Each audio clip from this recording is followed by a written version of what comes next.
Brandon accidentally discovers a terrifying secret. He's not human. His body is unbelievably strong, almost indestructible. At school, the scrawny boy is often mocked by classmates. During PE one day, they're playing a trust fall game. When Brandon leans back, expecting to be caught, a girl deliberately steps aside. He crashes hard onto the ground, sparking a burst of laughter. The teacher orders the girl to help him up, but she hesitates, reluctant to touch him. Finally, she reaches out her hand. Brandon, holding back his anger, grabs it tightly. Crack! She screams in pain, her hand snapping instantly. When the girl's mother hears about it, she storms into school, furious, shouting at Brandon's mom for raising a problem child. Brandon's mother stays silent, but Brandon quietly memorizes the woman's face. That night, after closing her restaurant, the woman notices a strange symbol scratched onto the glass window. Suddenly, the lights above flicker violently. She looks up. Pop! The bulb explodes, shards slicing into her eye. Before she can react, Brandon's figure appears in the doorway. Terrified, she locks herself inside the storage room, but Brandon's eyes begin to glow. A deadly red beam cuts straight through the heavy iron door.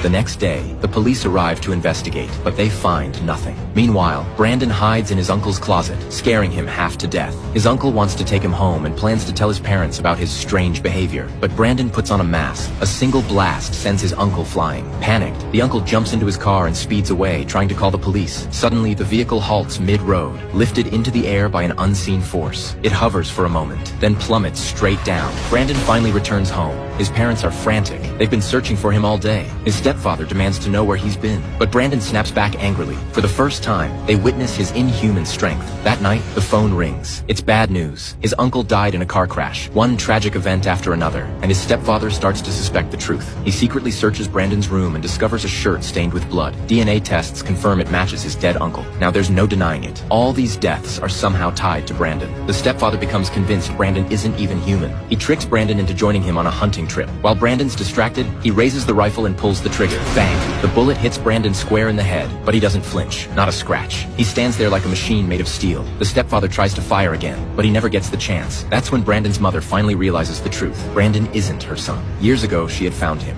inside a crashed alien spacecraft. Panicking, she calls the police, but the moment she hangs up, Brandon appears behind her. Forcing a calm smile, she steps forward and hugs him tightly, then slips a knife from her pocket and drives it into his back. Snap! The blade shatters. Brandon's eyes flare with rage. He grabs his mother and soars straight into the sky, up, higher, 10 miles above the ground, and then he lets go. At that moment, a passenger plane happened to fly by. Brandon staged the entire incident to look like a plane crash. When the police finally arrive, all they find is a smoldering ruin. Brandon, feigning innocence, acts like a lone, terrified survivor. No one suspects that the true monster is standing right in front of them.